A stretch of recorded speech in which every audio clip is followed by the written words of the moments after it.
I'd like to start off by thanking everyone for joining us, taking time out of your busy schedules to join us for this great event called Guiding Instructional Change Through Student Outputs. Let's take a look at what we're going to do today. First, I'd like to introduce myself. I'm Don Racino. I'm the Director of Marketing with Herff Jones Nystrom. Been with this company, working in the education world for 14 years and happen to be the son, grandson, and nephew of educators. My dad's a 70-year-old teacher still teaching in the city of Chicago, so education is something that I have a great passion for. I'd also like to introduce our special guest, and that is Dr. Kirsten Swanson. And Kirsten, are you there? Can you say hello?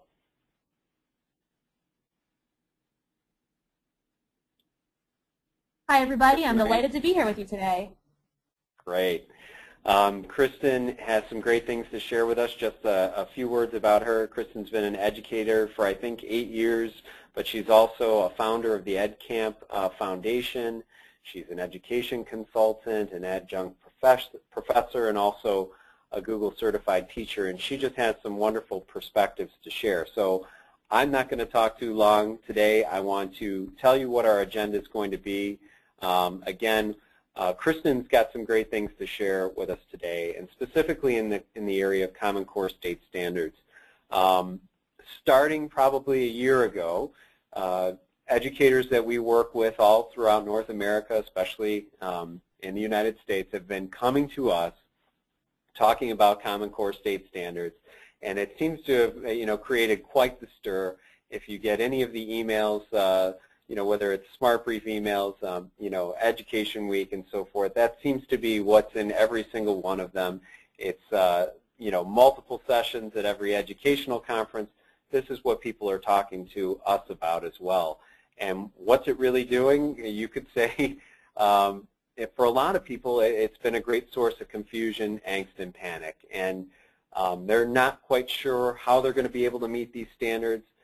How do you align with standards? How do you make sure that you're doing the right things in your classroom? And it seems like the focus has really been on the educators mostly and what they're going to have to do, especially as we get closer and closer to 2014 and the fact that we're going to be testing, and that's where we're really going to find out where things stand and how what our results are in implementing Common Core state standards.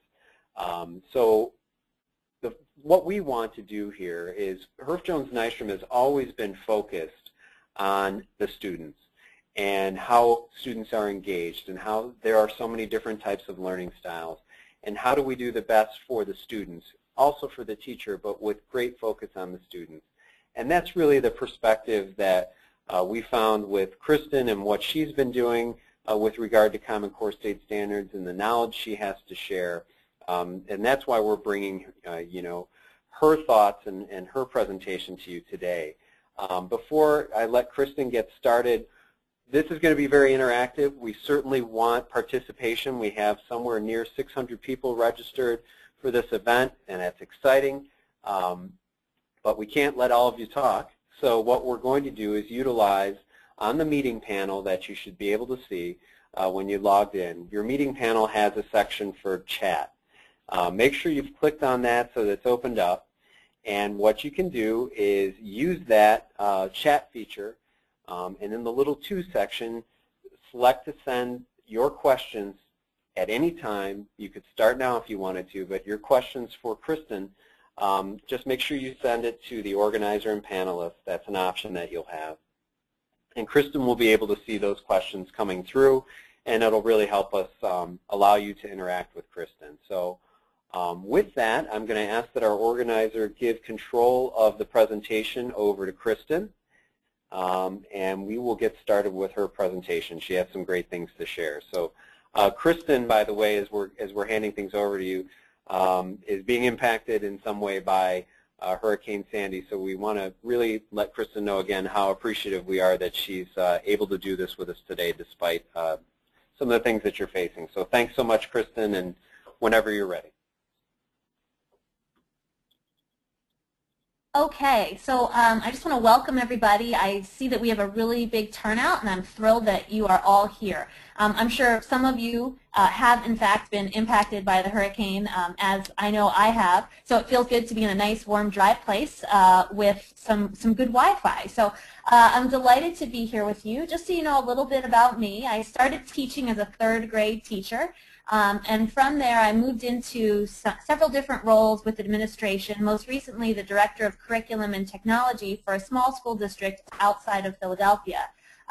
Just about a year ago, I left that role in administration to join Grant Wiggins with Authentic Education, where I work extensively with the Common Core state standards and helping schools and districts to implement those standards in a variety of ways.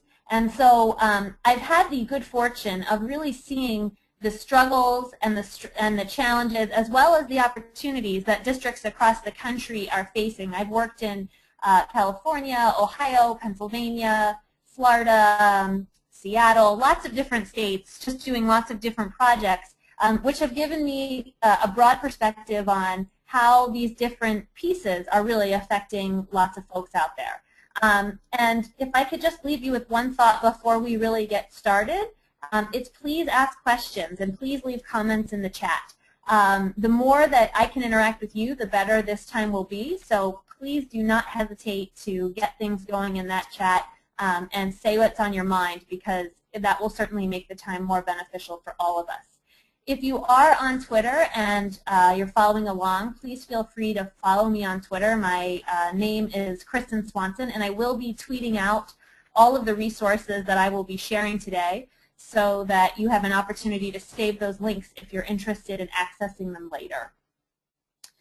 All right, so as Don shared so aptly in the beginning, he sort of talked about how there is a lot of anxiety and panic around the Common Core state standards. And one thing you will know about me is that I'm a huge Star Wars fan. So of course, you know, the hurricane is certainly impacting my life, but possibly impacting me more is that I have just found out that Disney has acquired Lucasfilms. So that could possibly be impacting my life more than the hurricane. And that certainly is just a joke. But with that being said, I certainly have felt this sort of dark force surrounding the Common Core, with lots of questions, people being very anxious, as well as this idea that there's no way that we can do this, and what is it that we're even supposed to do. So I really want to allay some of that anxiety for you, and I really want you to leave this session feeling like a Jedi Knight, really ready to move through those standards with ease and to call upon the positive force of the standards to really make a positive impact in your classroom. So hopefully I can give you some tips and strategies for looking at these standards in ways that will help you and your colleagues ensure that what we are providing for students is really on the right path to helping us meet these rigorous standards. So when I was first approached by Don about this session, he said to me, you know, we're really looking for you to kind of tie in some of the things that you've been experiencing about the Common Core with this need for student historians, which I feel is so very critical. And so the first thing I did was I turned to my professional learning network on Twitter, and I just started looking through the conversations. And one of the things that I found about the conversations was that many of the comments and many of the resources that I had found to date were really focusing on inputs. What is the teacher doing? What is the teacher planning? How is the teacher behaving in the classroom? What are the teacher look-fors? And I think that this is a natural place that we go to when we are just beginning to understand what it is, in fact, those standards demand of us. However, I'm going to ask you a provocative question, and that question is, does it really matter what the teachers are doing, or does it really matter what the students are able to produce? So I'm going to suggest that although lots of resources out there right now tend to be focusing on student inputs, I'm going to suggest that instead we actually shift the focus with Common Core to student outputs. What is it that we actually expect students to do, and how do we give them tasks that ensure they will be able to do it? And this is a really great starting place for us to begin these questions. So let's kind of open the conversation here by looking at a Common Core standard. This is a 7th grade standard. And the standard reads as, cite several pieces of textual evidence to support analysis of what the text says explicitly, as well as inferences drawn from the text. All 3 bullets underneath, bullet 1, bullet 2, and bullet 3, are all aligned to the standard. So if you were to provide students with any of those tasks, you would certainly be, in effect, aligned with this particular Common Core standard. However, there becomes a line between alignment and actually meeting the level of rigor that is demanded. And so I'm going to ask you in the chat right now, decide if you think it's bullet 1, bullet 2, or bullet 3 that actually meets the standard instead of just being aligned to it. So take a moment and pop that into the chat.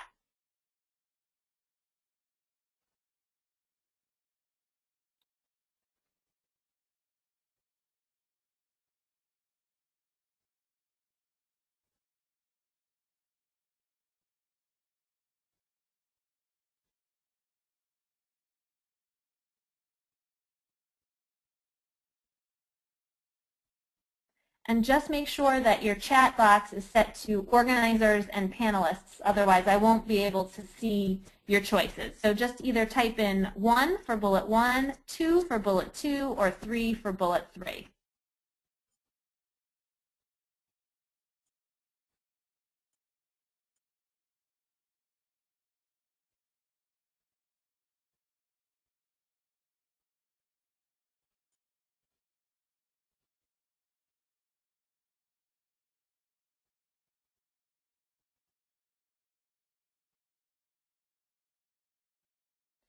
Okay, so I'm seeing a variety of different choices here. I'm looking at all of the different responses. I don't think I'm seeing them all. I think I'm seeing some perhaps. So if someone could help me to see all of those messages, that would be wonderful. But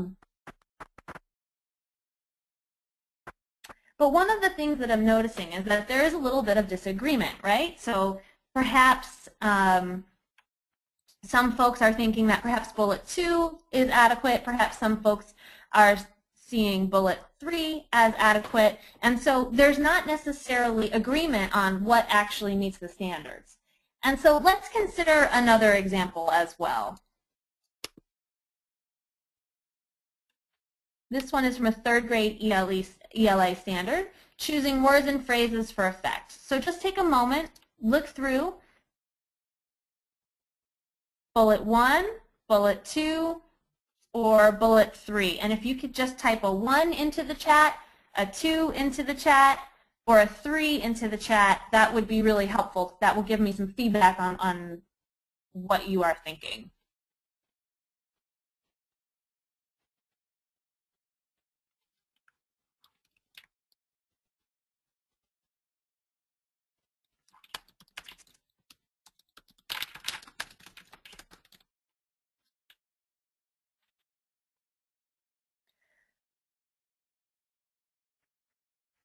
Okay, so it looks like most people are selecting bullet 3 here, so that's good. We've got about 20 folks choosing number 3, and some other folks kind of scattered in between with 2 and 1. So again, I think we're clear on where we may need to go, but there is a little bit of wiggle room there. So let's just look through one more example, and this is a math example just for diversity here. And take a look at the standard. And there are 3 options there. And it's very clear in this particular example that the 3rd option is the most rigorous.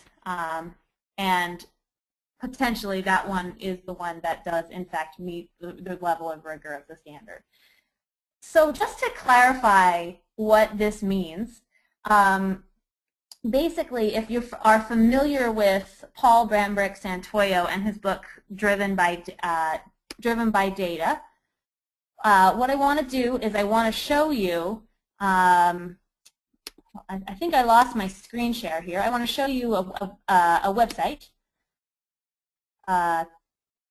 Can you see my screen? Am I sharing my screen right now? Yep, we can still see great. it.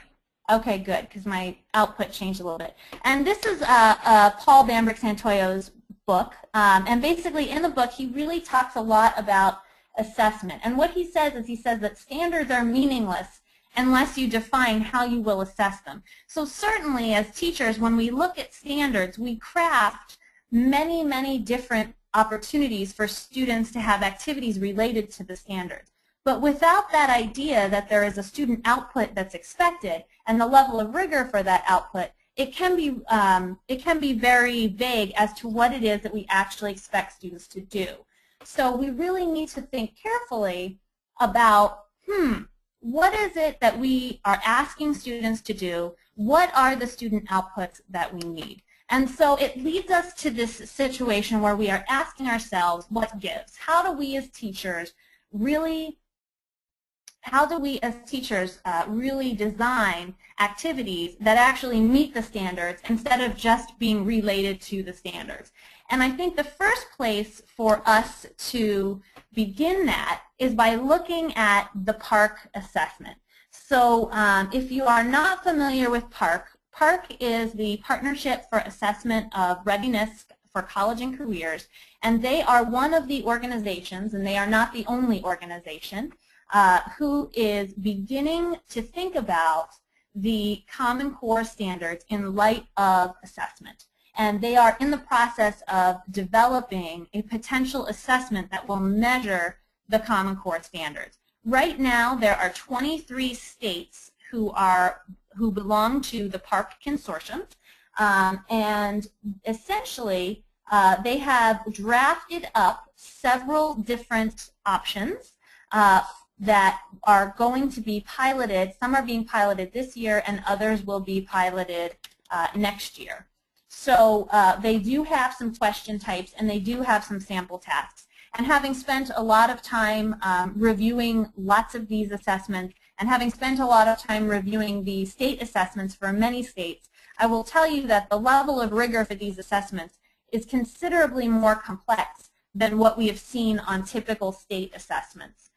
So I think that it is a huge opportunity for us to have these different prototypes and to take a look at them and think about the student outputs that are really demanded by these Common Core standards. So when we look at the ELA question types, which are most closely aligned with social studies and the needs of the student historian, we see that they are actually now expected to do 3 different types of responses. There is, of course, your standard multiple choice. There are technology-enhanced constructed answers, which include drag and drop, as well as choosing from multiple answers, as well as a prose constructed response, which is an essay. And, you know, referencing Bambrick again, he says that in a multiple choice question, the options define the rigor. And I think that you will see that based on the types of options that we're giving students, the questions are considerably more rigorous than what we've seen in the past. And then he says that in an open-ended question, the rubric defines the rigor. And we will be taking a look at some of the rubrics shortly. But most importantly, he said, and I think this is really critical, that any good assessment is going to have multiple ways to show mastery. That certainly limiting the evidence that we collect to any one of these forms is not enough. We know that our students have really diverse competencies, and we want to ensure that the outputs that we are demanding of them are just as complex as those competencies. So here's an actual example of a question from the PARCC assessment that requires students, in my opinion, to become student historians.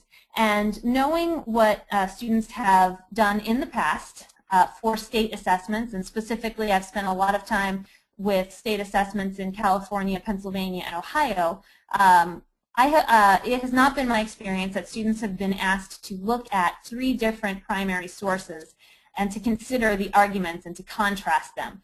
So in effect, the essays that we are asking students to do within the Common Core standards really require us to draw on their knowledge both their background knowledge of history as well as their ability to read primary sources. And to me, I think that this represents a huge shift in the ways that we think about student learning and the ways that we think about crafting tasks for students to do in our classrooms. So if we kind of go back to this original example that popped up, we look at this standard and we think about what it is that we need to ask students to do to best prepare them to be able to meet that standard. And very clearly now, after seeing that particular assessment task, it becomes clear that we really need to give students a question and expect them to use the text, to support their answer without prompting. And so that sort of helps us determine that by only asking students to do perhaps bullets 1 and 2, they may not be prepared to produce that particular output in that particular situation. We have a question coming in here about defining mastery when it comes to student performance. And I think that's a really good question and exactly sort of what we are discussing here. The best way to define mastery in a Common Core item is to actually look at what it is that students are being expected to do, look at the rubrics by which they will be judged, which we will do in a moment, and then consider if that's what we are going to be asking them to do without our help, what kinds of opportunities do we need to give students in the classroom. So if I actually just go back here to answer the question here, if we look at mastery, mastery would be having a student in 7th grade, that's where this particular example comes from, be able to read these three sources, 2 of which are primary and 1 of which is secondary, to consider the argument, and then to integrate all 3 of those texts and determine which one is most compelling. And that's what would actually be mastery, being able to look at those 3 pieces, evaluate those 3 pieces, and create an argument about which one is most compelling relative to the prompt. So in this particular case, that is what would define mastery for this particular standard. And again, the rubrics will sort of help illuminate that as we move through. But I think in essence, what we are doing at this point is we are really moving from a culture where we need students who can read and write to where we need student historians. And student historians are able to integrate lots of different primary sources in lots of different ways. And I think that this is really where the opportunity for lots of resources can move forward. So I just want to reference a really great example here from Ron Peck. And Ron has been using Stratologica with his students, and it was really interesting to me the way that he decided to carefully curate some maps for his students, and students were integrating all of those maps and reading all of those maps to make really, really important inferences. And for me, when I saw this, I thought, that's what we need to be focused on. We need to be focused on what the students are actually doing. What are the outputs that we are asking students to do? How are we encouraging them to analyze lots of different resources and integrate them into a single argument or a single idea? We have 2 questions coming through in the chat. The first is, has AYP gone away with Common Core? AYP does still exist. I think that after the election we may see some changes to it. Right now there are some AYP waivers, and some states do have AYP waivers, but that is actually something that's constantly changing and we'll need to keep abreast of in the news because at this point it still does exist, but I think that is likely to, we are likely to see changes to that. And then, what do you know about the history, social studies that will be released in draft form? I do know that those are highly controversial, as are any history or social studies state standards or national standards, because it's very difficult for us to decide on what is most important for our students to learn in the broad subject that represents history and social studies. I'm very excited to see that draft form and to see the themes that go through it, but my understanding is that there is a strong integration between what is being asked of the Common Core ELA standards with the Common Core History and Social Studies standards. So I would expect to see a large focus on the reading and analyzation of different documents and creating arguments around those ideas. But as more specific than that, I think it's best for us to wait and see, and I'm very excited to see what Seattle brings us as far as looking at a draft and how they have sort of reduced the content to allow us to go a little bit deeper. That question actually brings us to a really great resource that I'd like to share with you. And this is an article by Daniel Willingham. And in the article, he basically discusses how reading is not a skill and why we need to think about reading as really being an opportunity for students to draw on their different pieces of background knowledge. And this is why social studies is so critical as a subject area. If you have ever seen this YouTube video, and I won't play it for you now, but it's incredibly compelling, Willingham talks about how teaching content really is teaching reading. So as we provide students with diverse opportunities in the social studies classroom, that content that they have at their disposal actually makes them better readers who are better able to use the tools at their disposal to be really, really successful. And so giving students this broad background knowledge, whether it's through tools like Stratologica, whether it's through your typical texts, whether it's through the use of primary sources, whether it's through debates and mock trials, they all become really powerful ways to help our students engage in the level of rigor that is actually demanded by those Common Core standards. One thing that I do want to be really, really clear about is that my argument today is certainly not an argument for test prep. I am in no way saying that you should take a look at the released items and have students practice them. That will put your students to sleep faster than anything else I can think of.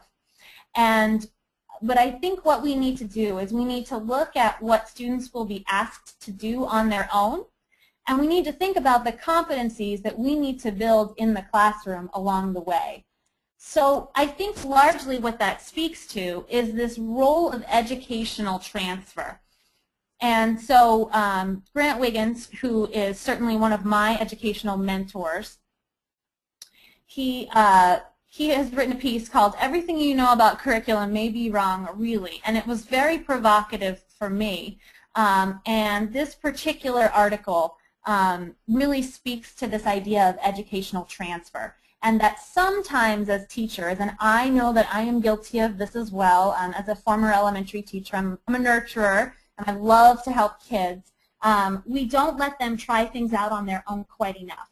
And really the level of transfer that is demanded in these tests requires us to back off a bit in our curriculum. So how can we allow students to take the training wheels off in a safe environment and experiment with these competencies so that when they see the test in effect takes care of itself. Just simply practicing test questions is not going to get us there. We need to think about novel tasks that are performance-based, that are undergirded by the standards. And for me, one of the recent places that I've found to be a huge resource in this is the Stanford Reading Like a Historian curriculum. And this curriculum was put together by a group at Stanford, and it actually gives you all of the different primary sources that you will need. And one of my favorite pieces about this is that it actually asks really, really deep questions that kids can debate. So you present students with the different primary sources, and from those primary sources, what we are able to do is create situations in our classroom, whether it's a pinwheel discussion, whether it's a paired discussion, whether it's a mock trial, whether it's having students put together a brief commercial or video. It's asking them to sort of synthesize these ideas in a really compelling way. I actually used one of these resources. I actually used the lesson on Pocahontas, where students contrast 3 different accounts of what actually happened, and they decide which one they believe and why. And it became very, very heated as students sort of brought forth their prior knowledge or their misconceptions that had actually been given to them through Disney movies. So we had a very spirited debate, and we were able to draw on those primary sources to have a really interesting conversation. Just to address some of the questions coming in, someone asked if we are listing these resources. We can certainly list them. I am tweeting them out, but I can certainly make sure that all of these links are put in a place where you can access them again. Another comment that came in, which I think is certainly worth addressing, is that we are afraid that we will fail and we will get blamed for not preparing them enough. So certainly this culture of fear that has sort of been created by things like AYP and different accountability measures is real. In many of the places where I've worked, there has certainly been a culture of fear because teachers, who I believe are some of the most dedicated professionals in the world, have unfortunately become targeted by the blame game. And I think that one thing that we do know for sure is that if we create learning environments that are engaging for kids, and we create learning environments where they really are asked to do complex things on their own, they will be much more likely to be successful in all aspects of life than if we prompt them a little bit too much along the way. So I certainly understand your fear, and I think that we just need to embrace what we know is best for kids and try to move forward. And I'm certain that that's probably not the answer that you were hoping for, but unfortunately there is no magic bullet for that. And I think that as educators, if we all work together, we can certainly try to ensure that we are holding kids to high standards, holding ourselves to high standards, without necessarily pointing fingers in any particular situation. There was a question about reading like a historian, what grades? It depends on your kids. I've used these with as low as 7th grade and as high as 12th grade. There are different levels of complexity for the different topics. So I would suggest checking out the different topics that perhaps might relate to your area and seeing if you think the texts are appropriate. And we also have another great comment coming in that the structured academic controversy activity is a great learning tool. I would agree with you, and thanks for helping direct some of our viewers or our attendees today to check that out, because I've certainly enjoyed that as well. Kirsten, this is Don. I just wanted to jump in real quick while you're switching back to the presentation. You are sharing some wonderful resources. What we're going to do is we'll put them all on the Herff Jones Nystrom Facebook page in a little while. So if people want to check there as well, we'll just make sure that we have everything that you've shared today in one place for everyone.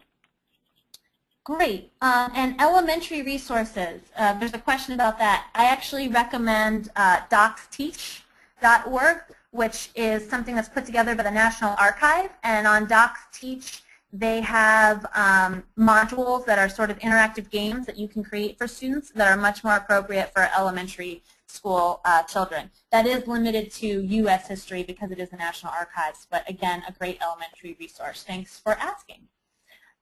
So as we sort of move forward and we think about the three learning stages that are demanded, we think about the Common Core standards and we think about state standards. And in the past, many state standards, especially those in the history and social studies area, have really been focused on this acquisitional learning phase. And if you look at this acquisitional learning phase, which I'm sharing with you, you can see that the head of this gentleman is a funnel. And that is because we were really required in the past to provide students with a lot of content, and the tests reflected that.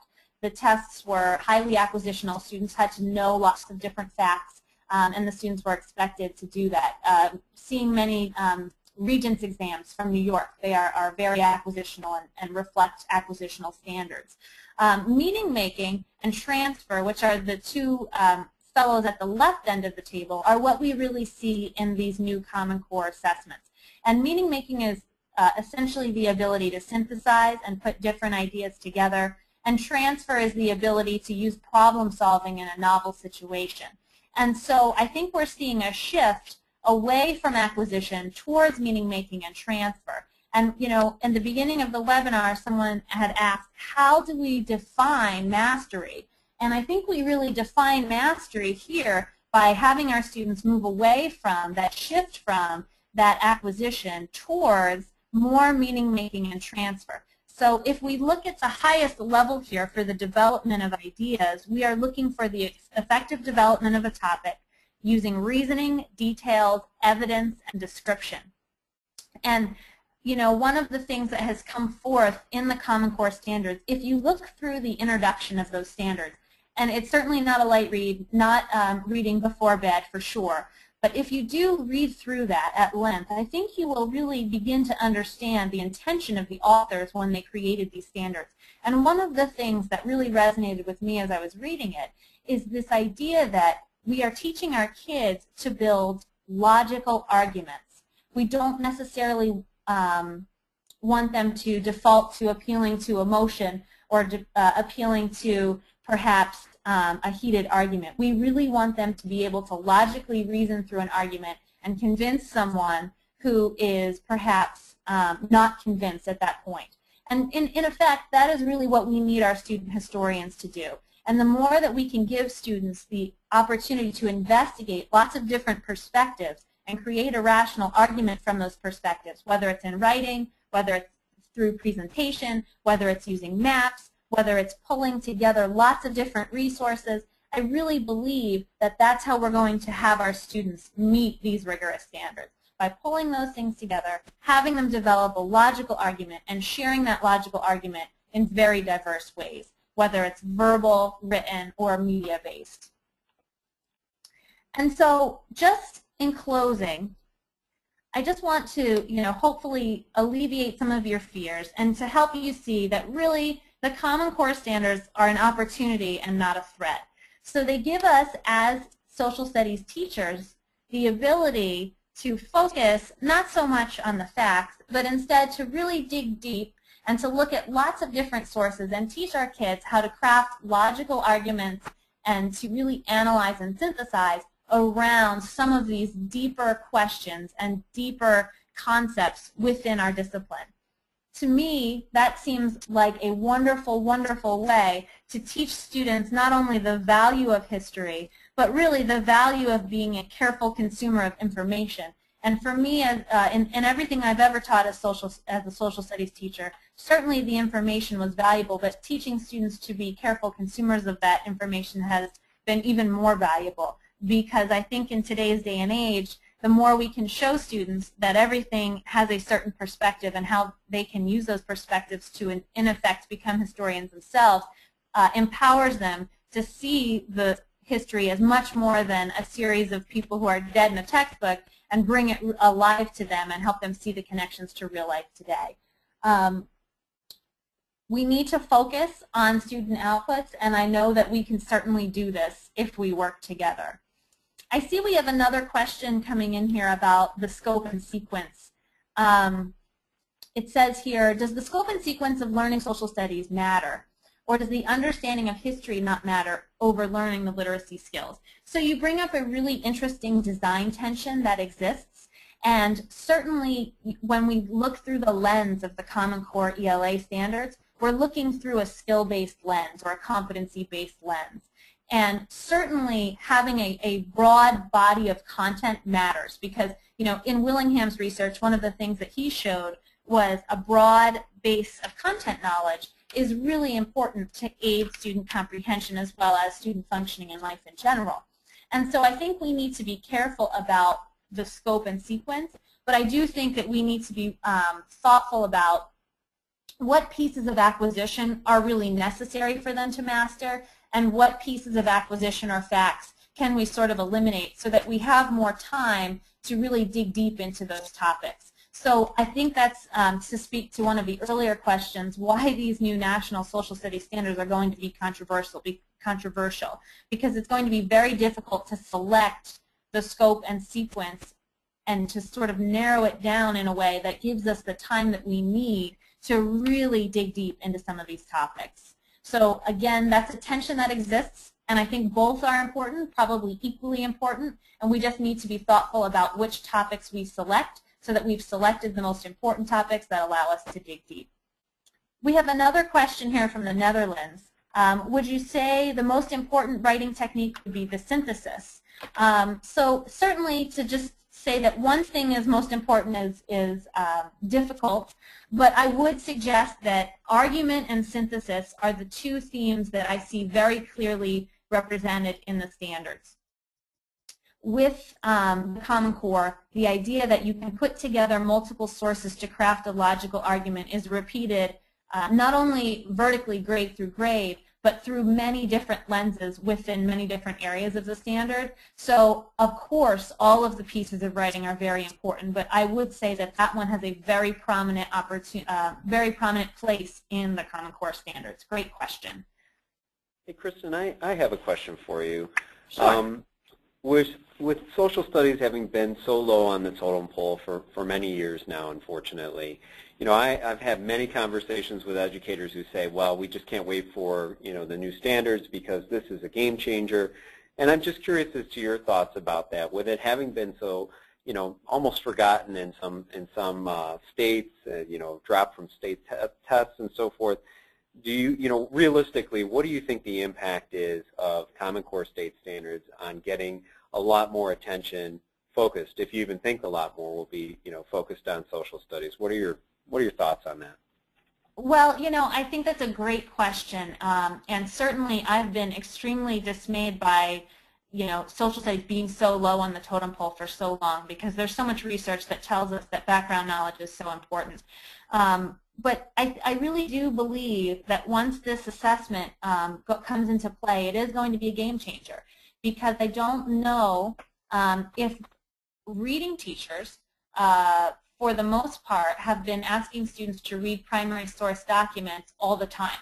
I think it happens from time to time, but I don't think it's something that's happening every week in most classrooms. And I think the place for that to really happen is in the social studies classroom. And it's very, very clear that students are going to need to be able to grapple with these types of texts very effectively and very efficiently to be successful, not only within the Common Core standards and the assessment, but also within college. And so I think that we are going to see a huge shift in the prominence of social studies as far as it being a really critical component of instruction related to student success. I certainly am not an advocate for more testing, so I don't necessarily know or have not heard of a social studies test being on the horizon nationwide, but I do think that its critical role within the reading element of the Common Core standards and the assessments aligned to it, I think is going to really help schools and districts to take a second look at how important it is for students not only to have this breadth of background knowledge that social studies gives us, but also to have the opportunity to grapple with some of these texts with those teachers who truly are the experts, the social studies teachers. I agree with you. I think what we're also finding out is that, you know, the impact of No Child Left Behind has been social studies, you know, being pushed down the list and the focus being just reading and math. And I think we've found out over the years that our students have really been the ones that have suffered in the end. So I agree with you. I think that this is a great opportunity for social studies, and more than that, in keeping with your theme, it's great news for the students. Yeah, I mean, I think that this is going to be such a positive shift for everyone because, again, we're going to be focused on those student outputs. What can students do and how can we get them there in ways that are really engaging? So I think that's a huge benefit for us.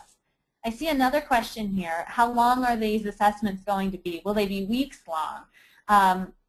You know, I think it's a little too early to tell. I will tell you that the pilot, I believe, is 3 days long, but that would be for each subject. So that would be a total of 6 days, and trust me when I say they will probably seem to drag on forever, as the state assessments did when I administered them. So I think that that is probably still under development, but I believe right now, and I would have to double check this, so don't quote me on it, but I believe it's about 3 days per subject area. Any other questions out there?